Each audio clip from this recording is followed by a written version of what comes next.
नमस्कार, मैं हूं आपके साथ अमन शॉ और आप देख रहे हैं केकेडी न्यूज। रुक करते हैं इस वक्त की बड़ी खबर की तरफ। यूक्रेन और रूस के युद्ध का आज 9वां दिन है। इस युद्ध से न सिर्फ इन दोनों देश में बल्कि पूरे विश्व के कई संकटों का सामना करना पड़ता है।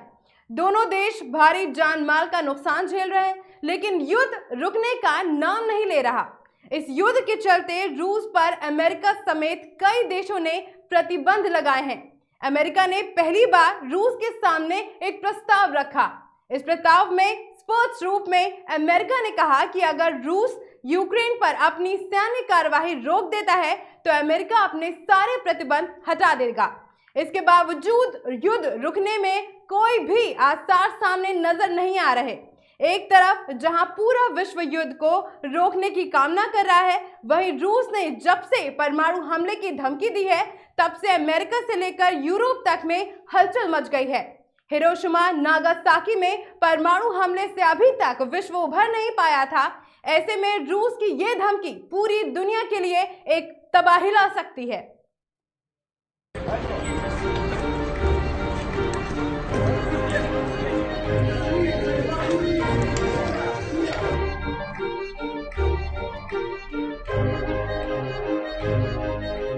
रूस और यूक्रेन की जंग में परमाणु युद्ध का खतरा अब और बढ़ता जा रहा है।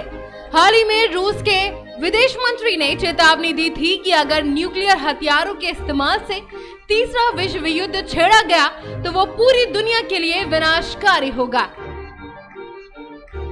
यूक्रेन के खिलाफ युद्ध छेड़ने को लेकर रूस पर लगातार अंतर्राष्ट्रीय दबाव बनाया जा रहा है। उस पर कई तरह के प्रतिबंध लगाए गए हैं। ऐसे में रूस ने पीछे हटने के बजाय दुनिया को धमकाने की कोशिश की है। रूस ने दुनिया को तीसरे विश्व युद्ध की धमकी देते हुए परमाणु युद्ध छेड़ने की बात कही है। दरअसल रूस के विदेश मंत्री सेर्गेई लाव्रोव ने चेतावनी दी है कि अगर परमाणु हथियारों के इस्तेमाल से तीसरा विश्व युद्ध छेड़ा गया तो ये विनाशकारी होगा। रूस ने कहा कि अमेरिका के राष्ट्रपति जो बिडेन को मालूम है कि प्रतिबंधों का नतीजा क्या होगा। इससे ठीक बाद रूसी सेना की ओर से यूक्रेन के ज़ापोरिज़िया न्यूक्लियर पावर प्लांट पर हमला किया है। ये यूरोप का सबसे बड़ा न्यूक्लियर पावर प्लांट है। रूस और यूक्रेन की जंग खतरनाक होती जा रही है। खबर है कि रूस ने यूक्रेन के ज़ापोरिज़िया न्यूक्लियर पावर प्लांट पर हमला करने के बाद कब्जा कर लिया है। इसके बाद अमेरिका से लेकर यूरोप तक बड़ी हलचल पैदा हो गई है।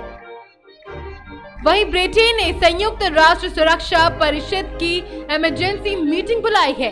न्यूज एजेंसीज के मुताबिक रूस की सेना ने ज़ापोरिज़िया न्यूक्लियर पावर प्लांट को अपने कब्जे में ले लिया है।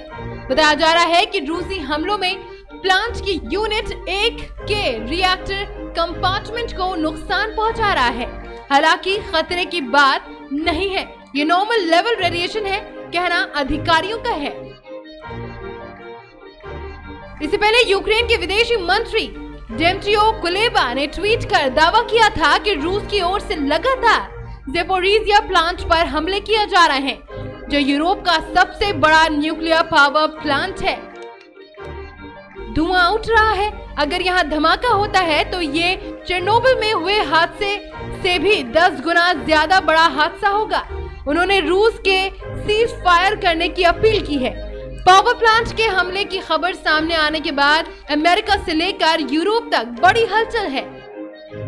अमेरिकी राष्ट्रपति जो बिडेन और ब्रिटेन के प्रधानमंत्री बोरिस जॉनसन ने यूक्रेन के राष्ट्रपति वोलोदिमीर ज़ेलेंस्की से बातचीत की है। बोरिस जॉनसन ने ज़ेलेंस्की से कहा कि वो इस मसले पर कुछ ही घंटों में यूएनएससी की इमरजेंसी मीटिंग बुलाएंगे। ज़ापोरिज़िया न्यूक्लियर पावर प्लांट में 6 परमाणु रिएक्टर्स हैं, जो यूरोप के सबसे बड़ा और दुनिया में 9वें नंबर का प्लांट है। दावा है कि रूस इस पर मोटर्स और आरपीजी के साथ हमला कर रहा है। इस हमले के बाद इंटरनेशनल एटॉमिक एजेंसीज भी अलर्ट हो गई हैं। IAEA ने ट्वीट कर बताया है कि उसे यूक्रेन ने जानकारी दी है कि रेडिएशन का खतरा नहीं है। राष्ट्रपति जेलेंस्की ने ऑफिस में एक अधिकारी ने नाम न जाहिर करने की शर्त पर बताया कि अभी तक रिएक्टर्स को नुकसान नहीं हुआ है और रेडिएशन लेवल भी नॉर्मल है। ज़पोरिज़िया पावर प्लांट पर हमला एक बड़ी तबाही ला सकता है। यूक्रेन के राष्ट्रपति जेलेंस्की ने कहा कि रूस लगातार परमाणु हमले की धमकी दे रहा है, लेकिन अब ये धमकी नहीं है, ये हकीकत है। हमें पता है कि न्यूक्लियर पावर प्लांट की आग कब बुझेगी। हमें नहीं पता कि धमाका होगा भी या नहीं। अगर ऐसा हुआ तो इसे कैलकुलेट भी नहीं किया जा सकता। राष्ट्रपति जेलेंस्की ने यह भी कहा कि रूस की सेना को तुरंत रोकना चाहिए। यूक्रेन में 15 न्यूक्लियर रिएक्टर्स हैं। अगर न्यूक्लियर धमाका होता है तो ये सब का अंत होगा, पूरा यूरोप खत्म हो जाएगा, मतलब पूरे यूरोप में लोगों को निकालना पड़ेगा। उन्होंने अपील करते हुए कहा कि रूसी सेना को रोकने के लिए यूरोप को कदम उठाना होगा। यूरोप को परमाणु आपदा में मरने मत दो। जेलेंस्की ने चेरनोबिल हादसे का जिक्र करते हुए कहा कि ज़पोरिज़िया में 6 रिएक्टर्स हैं। चेरनोबिल में एक ही ने तबाही मचा दी थी। वहीं विदेश मंत्री दिमित्रो कुलेबा ने कहा कि अगर यहाँ धमाका होता है तो चेरनोबिल में हुए हादसे से भी 10 गुना बड़ा हादसा होगा। दरअसल अप्रैल 1986 में चेरनोबिल न्यूक्लियर पावर प्लांट में एक हादसा हुआ था। इस हादसे में मारे गए लोगों को सही आंकड़ा भी अभी तक मौजूद नहीं है, लेकिन न्यूज एजेंसीज के मुताबिक इस हादसे में प्रत्यक्ष या अप्रत्यक्ष तौर पर 93,000 लोगों की मौत हो गई थी। Zaporizhzhia nuclear power plant Ukraine के डेप्नियर नदी के पास बसे एनरहोडार शहर में स्थित है। इसी प्लांट से यूक्रेन की 25% बिजली सप्लाई होती है। रूस की सेना पहले ही चेरनोबिल न्यूक्लियर पावर प्लांट पर कब्जा कर चुकी है। अगर इस पर भी कब्जा होता है तो इससे यूक्रेन समुद्र से कट जाएगा। इस शहर में 50,000 से ज्यादा आबादी रहती है। अगर ये प्लांट रूसी सेना के कब्जे में आया तो इससे न सिर्फ यूक्रेन बल्कि पूरे यूरोप पर बड़ा खतरा मंडरा सकता है। यहाँ रूसी सेना को रोकने के लिए गुरिल्ला वॉर लड़ा जा रहा है। आम लोग रूसी सेना को रोकने के लिए एकजुट हो गए हैं।